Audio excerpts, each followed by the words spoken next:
traditional playground product. Not to say that we would go any smaller in scope. I know that the playground is a source of community pride. But the idea of using a custom playground is cost prohibitive. And so narrowing down the scope of the options, we looked at two different options. We're going to present two. The first one is very similar to what we currently have. But the second one, rebuild the playground behind Mokina Elementary School, behind the central gym. And there's some reasons why I propose that. First, that playground is surrounded on three sides, so it's less supervision intensive, less likely for students to elope from the play area. It also provides more security. In this proposal, we're also proposing a play area for Mokina Intermediate School, which does have now statutory requirement for 30 minutes of recess. And those students are right now wandering around in the parking lot with no play equipment when the weather's inclement. Finally, if we were to relocate the Mokina Elementary School playground to the area behind the central gym, that opens up that area, gives us more space for the Mokina Intermediate play area, gives us more space for water remediation. We could have some drainage issues out there. Is on a hill, and putting two play surfaces on a hill does create some water issues. Finally, there's also the option with relocating the playground of you recapturing at least some of that space to expand the staff parking lot in that north area of the building. You have to be up pretty early in the morning if you want to get a parking spot in that north parking lot, because the majority of the staff in this building works in that north wing. And the transport of items to and from does create a bit of an issue. So for your consideration, the two options are option one, replacing the playground in roughly the same area and having a play area for the intermediate school approximately 120 feet by 140 feet. Play area for that would be a hard surface, asphalt where we could put gaga ball pit, basketball, etc. The total construction cost for this is estimated to be between $1 and $1.3 million, depending on the scope of the equipment that's selected, and then some variables. About 33% of this total cost, or 30% of the total cost, is just the playground equipment for the elementary school. Another quarter of the cost is asphalt. The asphalt for the Mokina Intermediate play area, but also the replacement of Willowcrest Drive. As you may or may not be aware, the Willowcrest Drive, which connects the intermediate and elementary school parking lots, that asphalt in need of repair. Another 20% of the project is a poured rubber safety surface in lieu of using mulch. The district has for years used mulch. It is cheaper to install initially, however, every year needs to be maintained. And for the last 2 years, we've spent $50,000 on topping off and correcting mulch just around Mokina Elementary School and the playgrounds. There's about a 10-year return on investment in these poured rubber play surfaces, and we can expect at least a 15 to 20-year life expectancy. So the savings is there in the long term in using a poured rubber surface. The remainder are miscellaneous construction costs. The biggest unknown is earthwork. Once we start to clear off some of these areas, if there are soft spots before we can put anything, any hard surfaces, and those soft spots that need to be remediated. It would be my proposal that in this, with this sort of a setup, we would not be able to do work in the summer of 23. The window is kind of coming and going in terms of ordering equipment. That if this option were selected, the work would have to be done in its entirety in this 2024 summer. We did have some renderings done of what a playground could look like. This is in my report, and it's in the board packet. Again, knowing that there are folks that are probably concerned about replacing such a large beloved playground with something that may be considered, less play value for the children. We did ask one of the manufacturers to give us a rendering that would have similar bridges and areas to run and climb, so similar number of features. And he came up with these two concepts. And if those costs are built into these estimates. Option two, which is the option I recommend, relocates the playground to this area behind the central gym and expands it. For a reference, the current playground, the wooden playground, has a surface of approximately 11,400 square feet. This new play area would have a play surface of about 15,000 square feet, so it is considerably larger. It would surround and incorporate the current play equipment that's already there, that's been donated by the PTA and purchased by the district in the past. It would be curbed, again, the same poured rubber safety surface. The intermediate school can have a play area that's about 30% larger by not having to try and squeeze two play areas into one space. And then the additional staff parking would come to about the point where the doors are, the stairwell that connects the everything from the self area all the way up to third grade. In talking with the architect, that asphalt pad here may end up being cut in half, leaving the half to the east remaining, and the half to the west could be removed, and that area used for water remediation and drainage. So you'll see the asphalt cost in this proposal is higher because we're now using a larger area. The storm sewer upgrade is a little bit more expensive because we have more areas that we can use for stormwater detention, and we will be using them. Earthwork is a little more expensive because we're touching two spaces. Demolition is roughly the same. Willcrest Drive is the same. We do have a little more options in terms of playground systems, and since I did get the first estimate about a year or so ago, they have gotten more expensive. And we would be paying more for the playground surfacing since we would be covering a roughly 3,500 square feet more. The total cost for this project is anywhere from $1.2 to $1.6 million. For this, we have play areas for two schools, expanded parking lot, and stormwater improvements. Should this option be selected, the expanded elementary playground would take place first.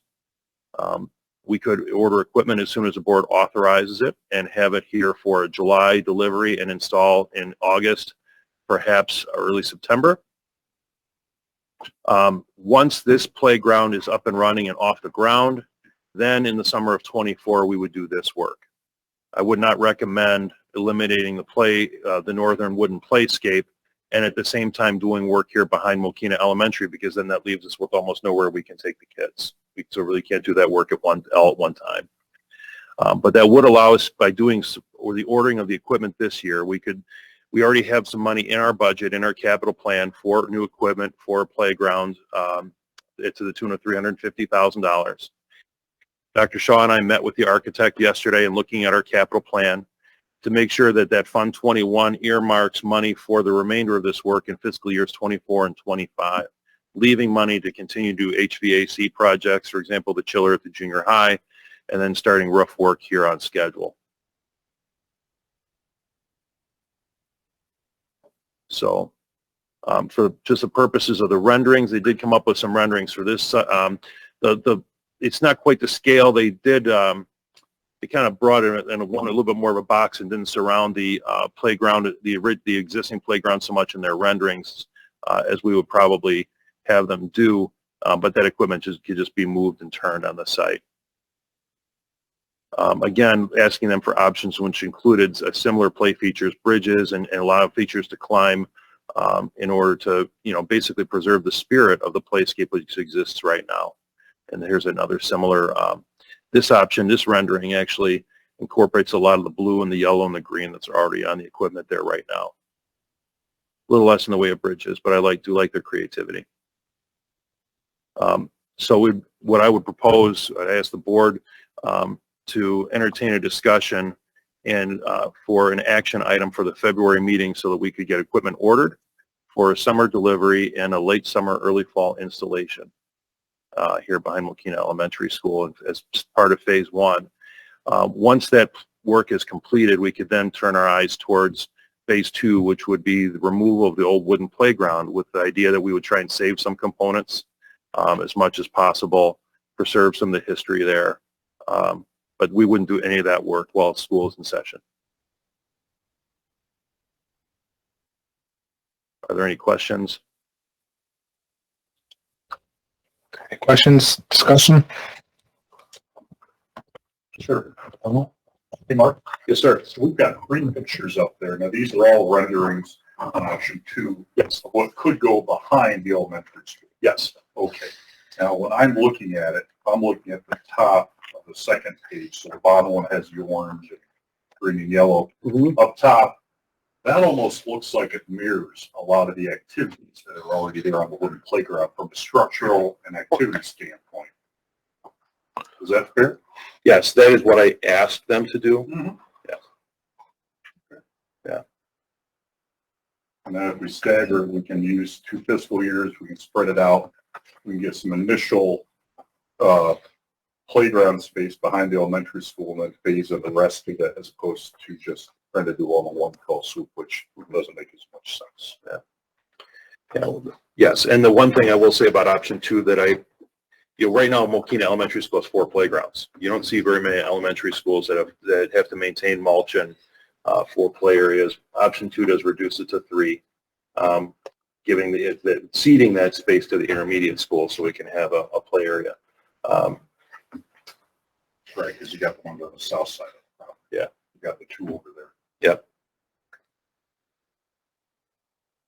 I absolutely think that it is an excellent idea to move it behind the building for just the safety of the aged children that are playing on that playground.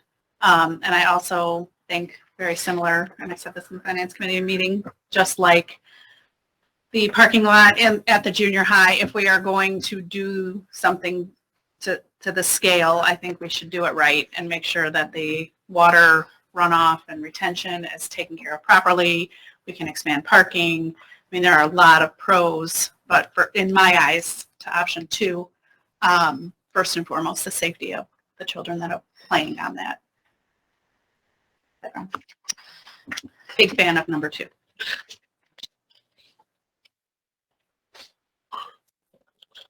Any other comments, questions? Mr. Bush, the thing that I like best about option 2 is the way we can spread this over multiple fiscal years and still maintain enough money in our capital improvements budget to do other things that are necessary.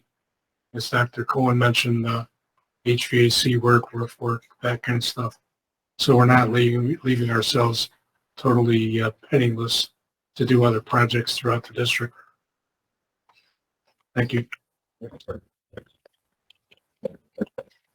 That is a positive on that side, but also the negative is just that the costs are going to continue to go up. So this cost estimate may not be as nailed down as we're spreading it over time, I'm guessing. I think that's a good point. That is one thing I did not ask the new toys manufacturer, for example, to look at, although we would be ordering that equipment and doing that work inside of 2023, that half of the cost would be in this calendar year, although spread over 2 fiscal years. It would be the site work in 24, which may have some cost escalation to it. You're right. Is this a contract we'll have that will be kind of like, here's the cost estimates, or is it'll still be changing? These are just ranges, right? They're not. Yeah, all the work would still be sent out to bid. The only thing that's the exception to the bidding process is the actual equipment itself. We do have a cost estimate built in from this vendor. We do have another cost estimate coming in from another vendor. We just don't have it yet. The architect is working on that. But because we're selecting specialized play equipment, there really is no option to go with. You don't have to go with the lowest bidder, because of the different nature of the play equipment. So everything else will be bid. Yeah, I'm also in favor of option number 2. I like that. What I'm going to do is I will prepare an action item for the February board meeting for option number 2. We'll start the process of kind of nailing down equipment and getting some more renderings so that we can, and start the process actually engaging some students. I was thinking about engaging our student council with Mrs. Chorley here to select some of that playground equipment, features from the playscape that they're going to want to carry over into the future, but then also maybe some new play items. The representative from New Twice I spoke with is going to get us some some options like, if the bridges are going to be fairly standard, but some of those other satellite pieces of equipment can be selected, maybe giving us some boards with like 12 different pieces of equipment. Tell us what you favor. You favor A over B, or 3, 4, and 7 are your favorites. So make sure that we capture the desire of the children.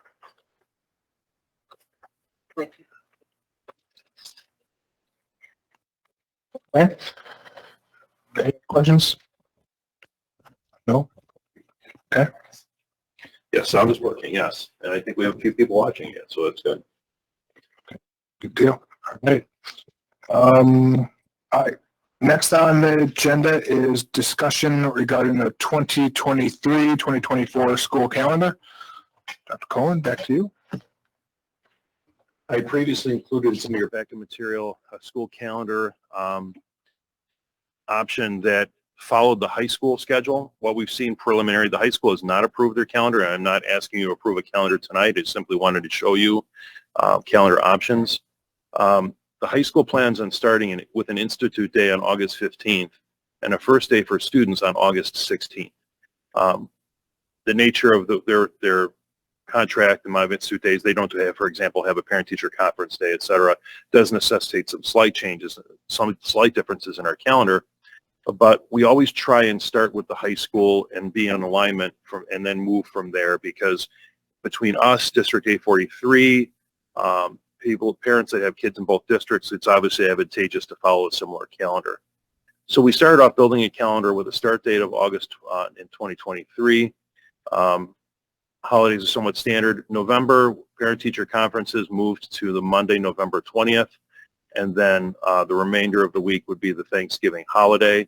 The 21st would be the observance of Veterans Day in lieu of picking one of these other weekends and having multiple short weeks during the month of November.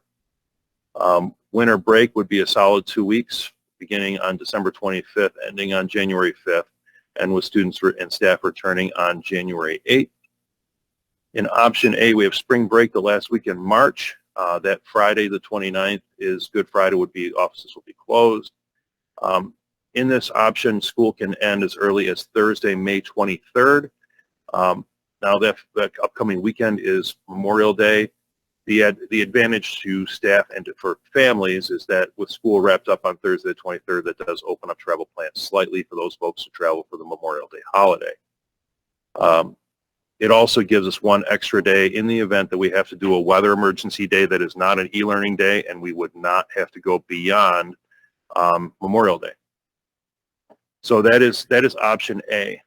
In option A, trimesters in Mokina Elementary are balanced. The quarters at Mokina Junior High are not as balanced. However, the fourth quarter does have a considerable amount of assessment in it. It has 3 days of IER testing. It has 8th grade trips and 7th grade trips, et cetera. And so with the amount of disruption, having those few extra days, and when you look at actual instructional time, these quarters are balanced fairly well, anywhere between 40 to 44 days. Now, in conversations with some of my colleague superintendents in the Lincoln Way area, most are thinking they are not going to go in the direction of starting as early as the 16th and instead are starting the following week. The exception is Frankfurt. Frankfurt is actually starting after Labor Day, most likely next year, because of a construction project that they are doing. Their Chelsea Middle School is adding on a wing, and so they're going to have a very, very long summer of 23 and a very, very short summer in 24. So I built a calendar that started, but I know Summit Hill and New Lenox are looking at this starting a week later. What this forces us to do, we leave all the other days in place, all of the breaks in place. What this does force us to do is it pushes back the end of the first semester and the end of the second quarter until January 19th. While not a huge disruption, it does mean that students that are in quarter classes at the junior high, especially the rotation of electives or semester classes, are going to have a 1 week break and then a 2 week break in the middle of that second quarter or in the middle towards the end of that first semester. When we come back, we would need to recapture the 5 days we lose in August. That will be filling in the 24th and going all the way to the 31st of May. So coming back to those 4 days after Memorial Day. It does balance out, the trimesters remain balanced. It balances out the quarters of the junior high perfectly. But again, we will lose instructional time in that fourth quarter due to the fact that we have so much state testing that occurs during those days. I talked to Sarah Rexroad from District 843. There are pros and cons of both for her. Pro of us starting early with the high school gives them an opportunity to start transporting self-students at that time.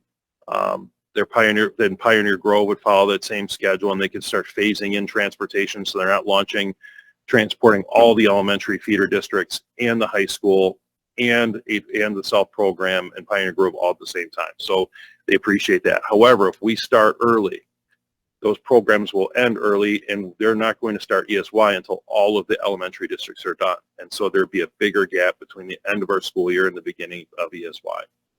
It's a drawback. Looking ahead, dovetailing off the playground conversation we just had earlier, if we're going to start tearing up a large amount of land between here and the intermediate school, option A, starting a little earlier this year, gives us 1 week more in the summer, just in case we run into any hiccups in the summer of 24 when we're doing that work. We can't keep moving up the start of school by a day every year as the calendar changes. And Memorial Day this year is about as early as it can possibly be. I would envision that no later than the 24-25 school year, we would fall back that week. But option B does have some, option A does have that advantage of giving us 1 week extra time next summer for that work. I bring this to you for your consideration to inform you. We'll wait and see what the high school does first. I want them to lock in their schedule before I ask you to make a final decision. Because with so many of the elementary districts looking to push things back, I don't want to make a decision and then have them reverse it. Any questions? I have a few. Has this been run by the MTA and MCSA yet, or are we waiting? Do they have a preference? I don't recall there being, there was a, Oh, loaded question. everybody would love to start after Labor Day and finish before Memorial Day. Right? Right. I can't say that in our meeting we really had any substantial preference. We do have to drop it back at some point, but there are logistical pluses and minuses to going either way. I haven't polled the membership, but the majority would like the later start date from what I've been hearing. Yeah, it would be either this year or next year. We have to move back that week. Like I said, the only advantage this year would be having the 1 week longer summer in 24 when we do the work. But that's. And then as far as, so in both of them, the Christmas break and spring break line up with the high school. Yes. And then in the first option, the start date ends, and I'm assuming if we push it back, there's also a week at the end of the year that's off too, right? Because there's the same dates. I don't know. High school's different. Okay. Thank you. Hey, Mark, I had a couple of things. Yeah, it's on. I've had a lot of parents over the years ask, why are we starting so early in August when it's still hot and we're putting the kids in buildings? And feel free to chime in, principals, but I started thinking about our HVAC system as well. I mean, we got to do work on junior high. We know that. We're ordering equipment. So I think logistically, is it better for families and kids to come back a little bit later in August, not only for their own personal ideas, but our systems. We don't have the new chillers over at junior high ready to go.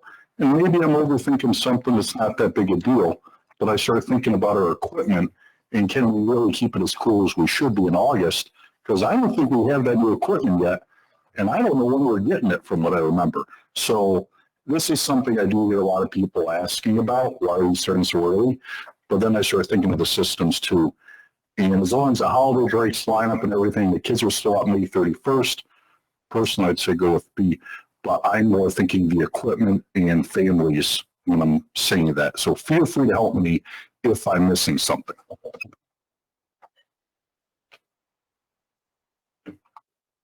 If you're asking me, the AC's on all summer anyway, so it really doesn't make any difference. I don't.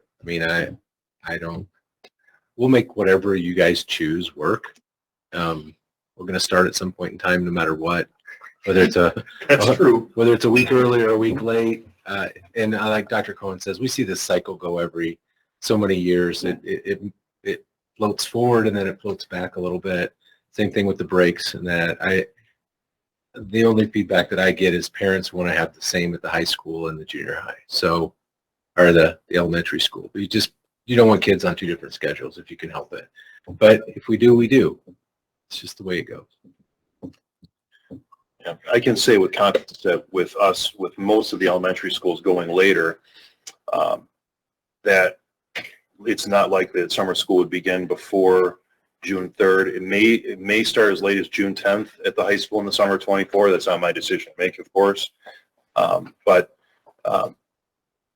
We may have some extra, if they choose to stay in with that calendar and end on the 23rd, there'd be a decent amount of time in there between a break between when we would end and when any of our 8th grade graduates that would take summer school at Lincoln Way might start. So we would be able to, we could push things back and bring those two a little bit closer.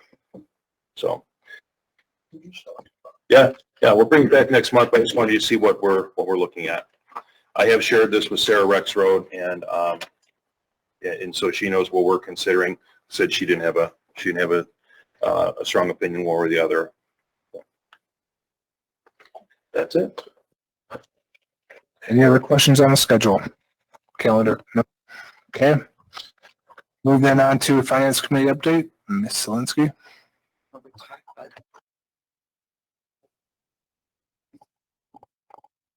Playground. We had talked about the O&M fund and transportation updates. And next month we'll have Wolt, right? And next month we will be talking about Fund 21 and the board policy. Correct? Yes. And our next meeting will be February 13th, when we have most of the board members this month, which is exciting. So if anybody wants to join us next month, I'd be happy to have all you guys. So next board meeting, February 13th, 7 o'clock in this room. That's all I got. Which Any questions?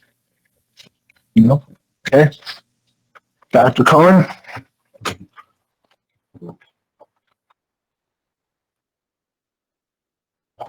So present again.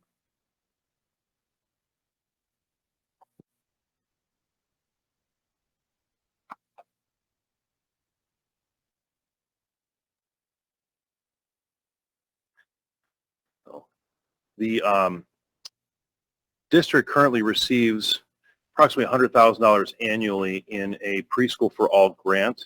The majority of that money is used to cover costs associated with the program, including teacher salaries, et cetera. But we wanted to take the opportunity to use at least some of that grant funding to improve the facilities for the program. As you do recall, the preschool program did earn the Gold Circle of Quality when the Illinois State Board of Education representatives came through to evaluate the program. However, the one area that we did get knocked down slightly on the Eckers assessment was the actual facility itself. It was space. And part of that was a lack of storage space in the classroom, but then another part of it was the lack of a restroom adjacent to the classroom, an ensuite bathroom. The majority of early childhood centers and even kindergarten rooms that we constructed today would have that ensuite bathroom. Presently, like for example, here's the boys' bathroom that we use for PFA. They have to stand on the step. Restroom stalls are a little small for a staff member to go and assist with toileting. So what we've asked the architect to do was to look at renovating a space specifically for the Preschool for All program. Sorry, trying to read this from across the room.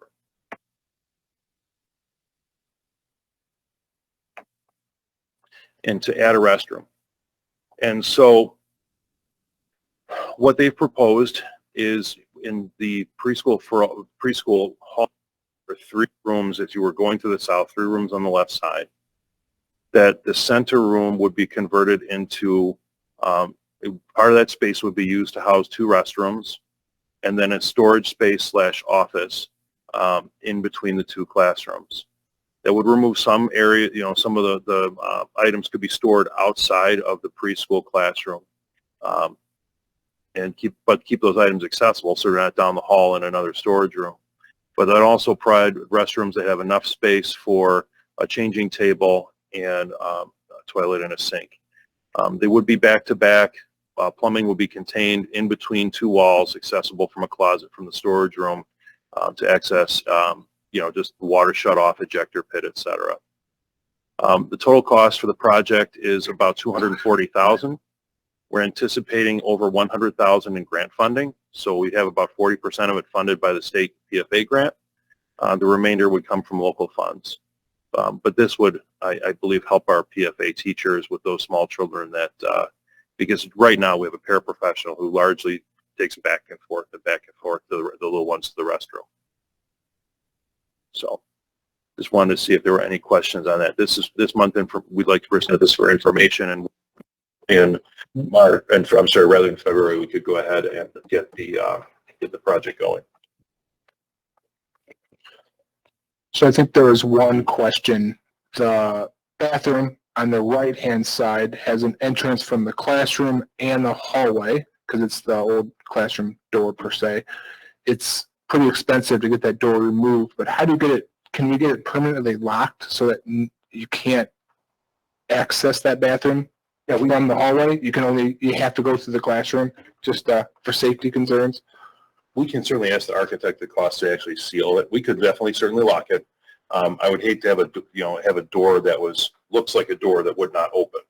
I would much prefer to just permanently seal it. And to do a little bit of brickwork, I don't think would add a lot onto the cost. But I would have to talk to Dan for that. Okay. Question? Yeah, Mark, just zoom out a little bit. I'm just trying to make sure I'm thinking of the right part of the building. If you follow the hallway all the way to the left, you go out the doors, and I think like the fish playground is out there. Am I thinking of that correctly? Okay. Now, if you look all the way to the right, there's still other bathrooms just on the other side of that hallway going up and down, correct? Correct. Okay, and you're only talking about really changing the rooms on the bottom portion, 104, the closet area, and then 106. 101, 2, and 103, those will stay the same. Am I hearing that right? Yes, sir. Okay. Thank you. I have a question. Sure. Isn't one of those rooms the kindergarten and preschool library?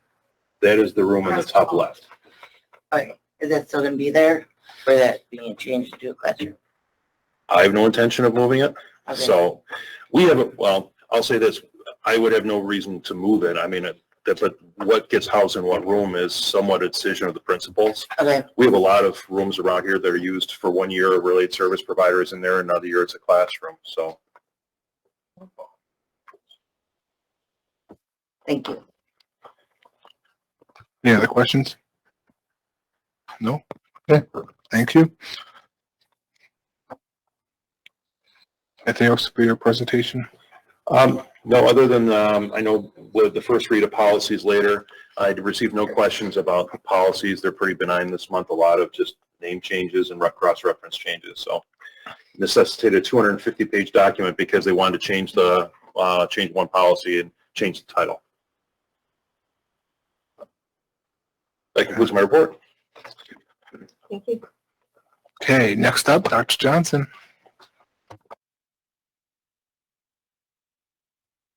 I provided a summary of the January professional learning. I gave an update to our K-5 ELA committee and where we are in our process.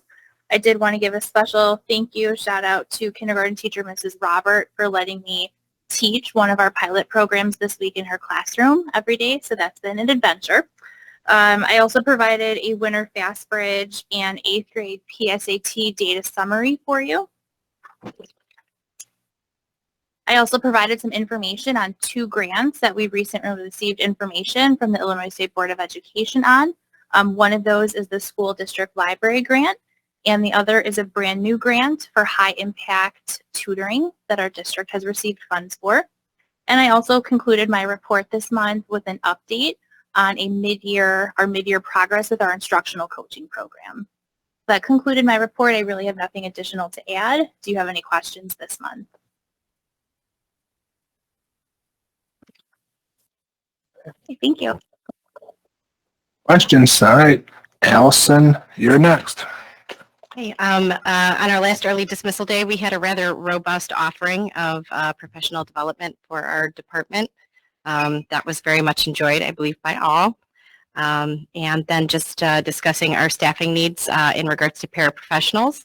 Does anybody have any questions for me? Your staffing needs, is that in response to resignations or status change, or do you need more because you have more students? One of them is a resignation that we need to fill for, the one at the junior high. The one here is because we must take in students from early intervention as they qualify. And of course, we started with a very small amount of students in that classroom, and now it's growing. So we do have a need for additional paraprofessional support there.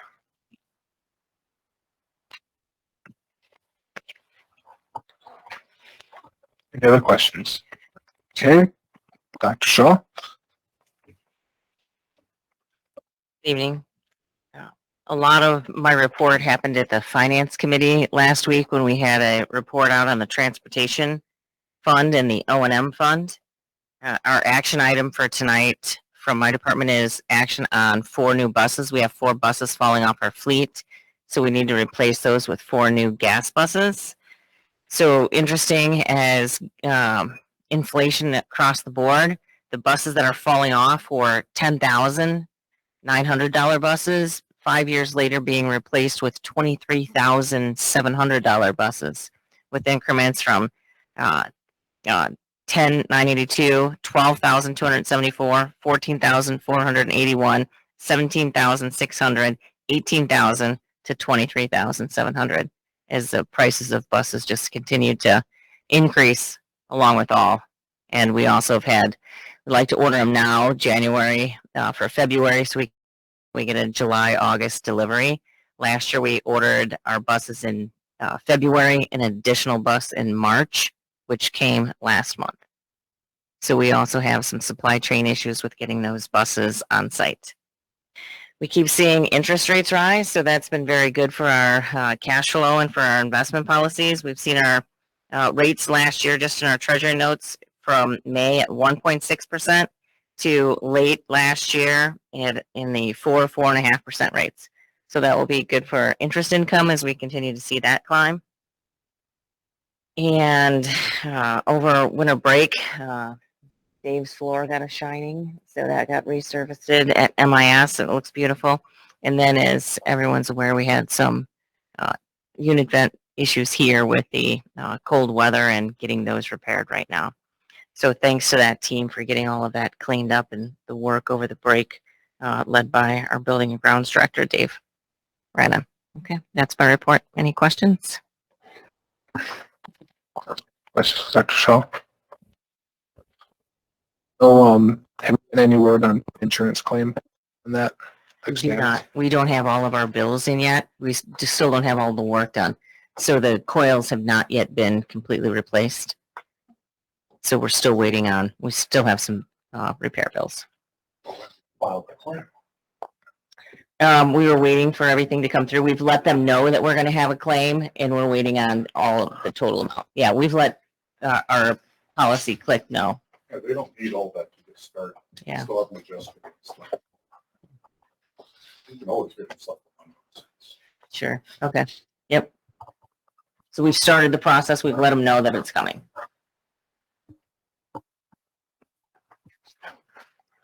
Any other questions? Okay, Mr. Henson. Our report consists of an update on the UPS battery backup for the library at MES. It did arrive last week. We are currently waiting to schedule a time where we can get in there and install it. They're very heavy. The main unit itself, I believe, weighs about 250 pounds, so it's going to take quite a few of us to get it installed and remove the old one. I'd like to thank Javier, Joe, Doug, and Sam for the additional TV we added over here in the wall in the boardroom, and plus they replaced the TV mounts and adjusted them a little bit. Our winter break work, we mixed and bottled some cleaning spray for the BenQ and ViewSonics and distributed them mostly here in this building. We made the spray ourselves. We distributed old laptop docking stations to the classrooms for the teachers to use as extra laptop chargers in their rooms. We reinforced the Velcro Chrome boxes in the back of the BenQs and ViewSonics with some more double-sided tape. We have a problem where they kept falling off the back of them. So we secured them more firmly with a little bit more tape so they don't fall off anymore. We also installed 3 more ViewSonics, 2 at the junior high and 1 at MES, as well as adjusted the height on a few boards per ticket request in the ticket system. I do have an informational item, hopefully to become an action item next month or possibly in March once we narrow down the Chromebook model. But the incoming 6th grade class is in need of new Chromebooks. I do believe we purchase them every year. I talked to a few people at the junior high. They did like the current model that the current 6th graders had, so I tried to get a quote for that model, plus the newer model that came out. There's about a $75 difference to $100 depending on which vendor you talk to.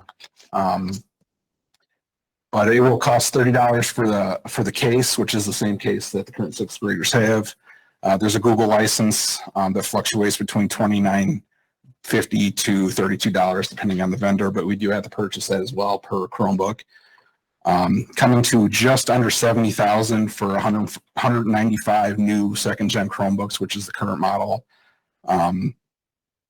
We're exploring warranty options from AGI, IT Savvy, School Device Coverage, and Lenovo.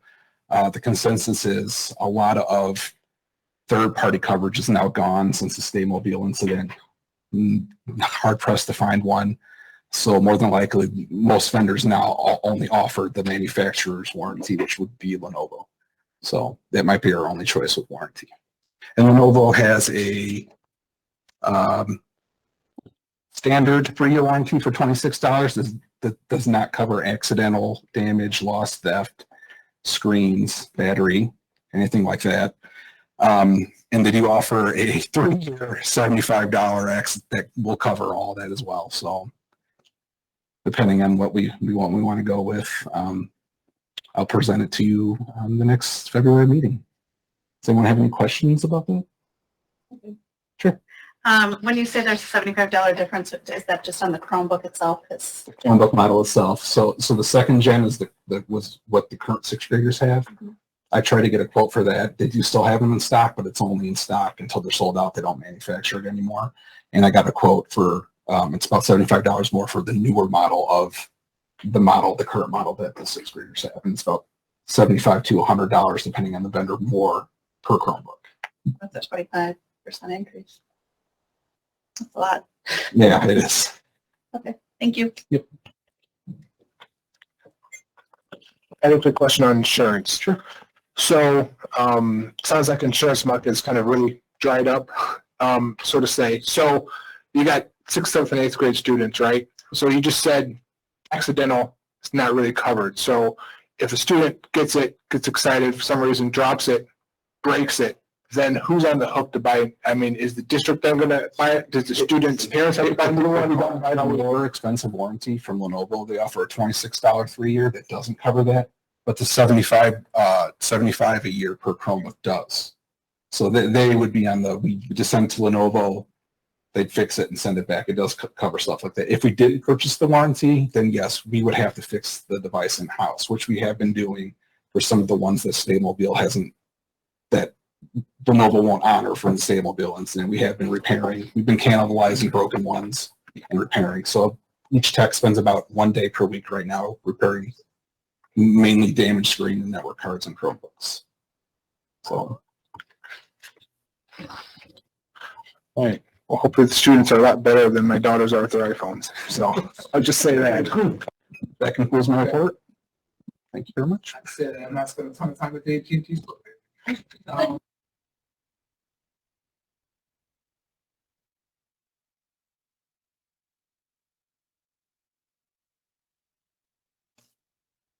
say that the Chromebook cases are a tremendous thing that does save a lot of problems. They do get dropped a lot. Probably, you know your own children, how careful they are with all of their things. And the cases do really, really save. I think the problem we always have is the screens more than anything else. They tend to they tend to put something here and then close it and not realize that, and it cracks the screens. To me, that's the number one problem. I think that's what they see as well. We try to train them not to do it, but they don't always listen the first time. So, yeah. I just wanted to add from my report a couple of things. One thing, the geography bee, a lot of fun last week. It was a really good time. I made it to about the third round answering the questions, and then I lost too. So pretty proud of these guys for doing it. Our third place runner-up was Ashley Hook, 8th grader. Our second place student was Tony Lynn, and the winner is a 7th grader, TJ Tommy Hannigan. So congratulations. I said in my report that I would let you know who the winners were. It's always a fun time, and I really want to thank our history department. I know you guys have been around here for a while, know that it used to be a National Geographic thing and they don't do it anymore. So we just think it's important, so we just keep doing it ourselves and giving those awards. And then if you aren't doing anything this weekend, the 6th grade boys basketball team, I see our coaches here. A little shout out to Mr. Alvey.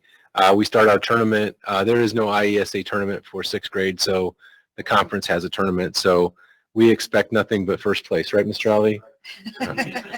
All right, he's ready for it. So that's all I have, unless you guys have anything else, any other questions. Any questions? Okay, Dave? Just a couple quick things. We started our Kids Heart Challenge last week, and I know it's going very well here at the elementary school. For us, we're already up over close to $8,000 being raised, so thank you to all of our families and everyone who's donating to that. The other thing I just wanted to mention, next Tuesday, if you're available, our hamster balls finally came in. We ordered them back in November. So Officer Tom and I will be having a race through the hallways. We have big adult-sized big wheels, so it should be a whole lot of fun with a few surprises for Tom. So if you have a few minutes, don't tell him we have some kids with silly string and some dodgeballs, so he's in for some fun because this is all his idea. So it should be a good afternoon. Next Tuesday at 1 o'clock, if you want to stop by the school and see the happenings. He does. He's on the clock for the police department, so he's got workman's comp coming out. You got extra silly string? I'm just asking for a friend. I can set you up. Any other questions? No? Okay. Anna, think of my special education.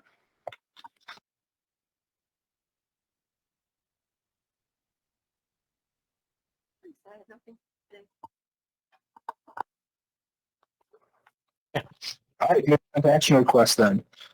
We'll first go to approval of the previous minutes. I move to approve the minutes from the December 21st, 2022 regular session meeting as presented. Second. Second by Ms. Staley. Any questions? Please call the roll. Mr. Andreessen? Yes. Mrs. Briscoe? Yes. Mr. Bush? Yes. Mrs. Riedel? Yes. Mrs. Staley? Yes. Mr. Everett?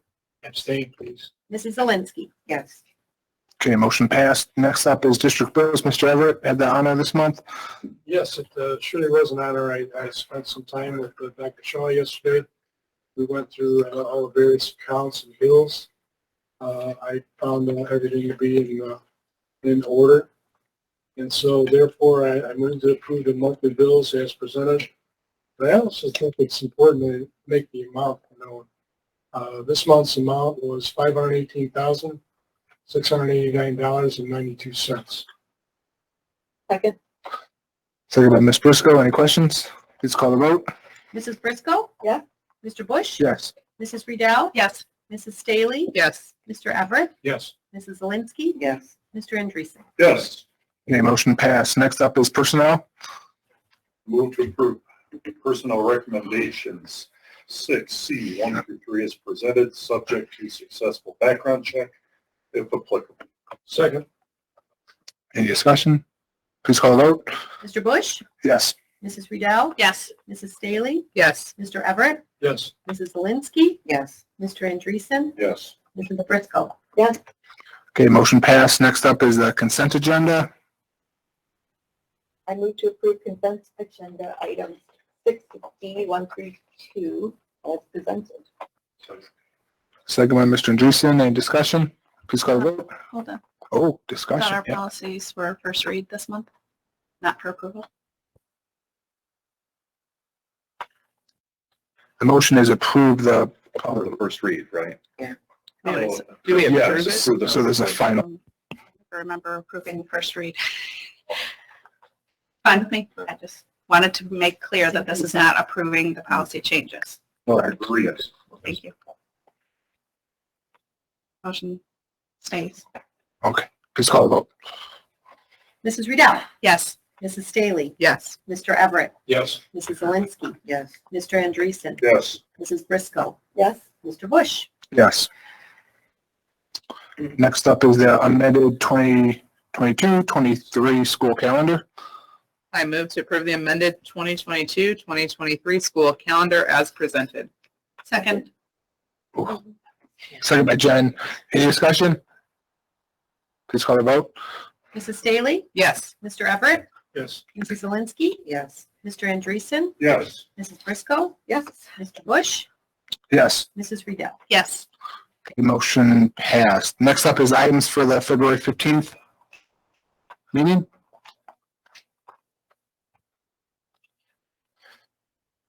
You know, there's going to be playground, capital plan, calendar for next year. Big meeting. Policy, guidelines. Policy. See, final read. Is 121 being presented next month to the public or? It's, so 121 presentation is, so really I'm getting direction. Yeah. 121 presentation for the finance committees in February. And, yes, I didn't have it on the board pack for February, but you're correct. Okay, just, Yes, I had, March, 5-year financial projections, the capital plan in March. But you're correct, February should be 121 at the board level. Yes, thank you. 121. Next one, presentation. That's like we step up. Oh, I'm not sure. So so the next board meeting is also night of Lincoln Way Central Step Up Night. So I think there's some conflicts. I know last year there were some conflicts though as well, and we did not move it, I think. So maybe we'll move it, maybe we won't. But I think we'll just have to play that by ear. I just wanted to toss it out there. Just make a change now and be done with it. do we have a quorum? We can, if you want. I mean, No. Do we have, I mean, how many people will we have a quorum without those that are participating? I believe we would have I'll be out of state on a work trip. we would have 5 there. Was that? I would be just change it. Yes, so we would have 4 members, I believe. And the superintendent will be hustling to get here as well. Should we move There's this a pair of Get it out. Well, if we moved it up to Tuesday, that's Valentine's Day, and I know you guys are all romantic, so. Still Wednesday, move it up or back. Oh, I get what you're saying. That's what I'm saying. Not Tuesday or Monday. I'm talking move it up a week, but push it back. Personally, I'd say just push it back a week. So they've got more time to work on the playground ideas. Back a I week. could be wrong. Yeah, back a week is going to be the Volley for the Cure event. All that's right it is. Sorry, Debbie. That's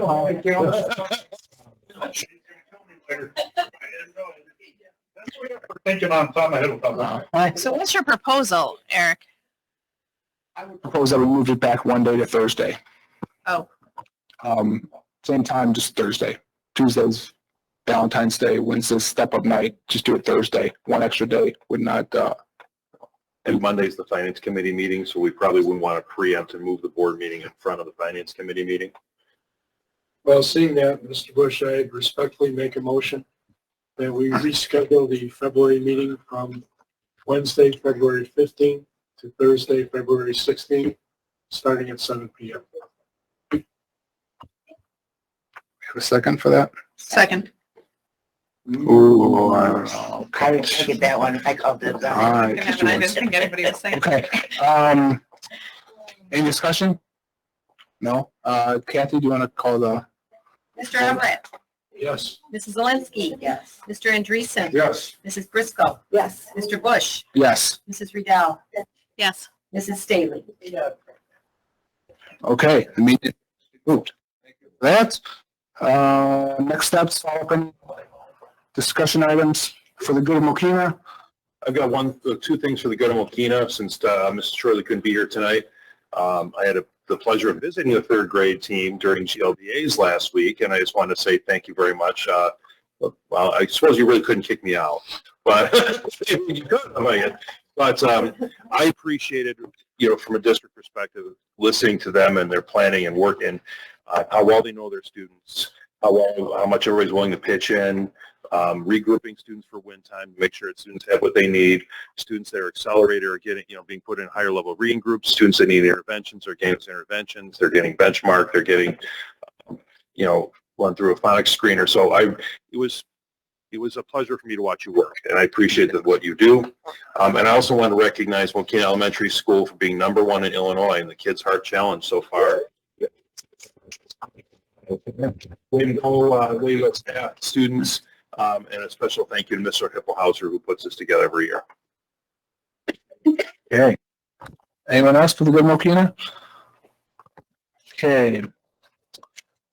I move that the Board of Education adjourn to closed session for purposes of personnel with no action after closed session to return pursuant. Let me finish the code. Finish the Illinois code. Thanks for coming out tonight. There we go. Okay, please call the vote. Yeah, please call the vote. Mrs. Riedel. Yes. Mrs. Staley. Yes. Mrs. Briscoe. Yes. Mr. Andreessen. Yes. Mr. Bush. Yes. Mr. Everett. Yes. Mrs. Zelinski. Okay, adjourn. Party proud. And so what's that give us? 8:15? 8:15. Yeah.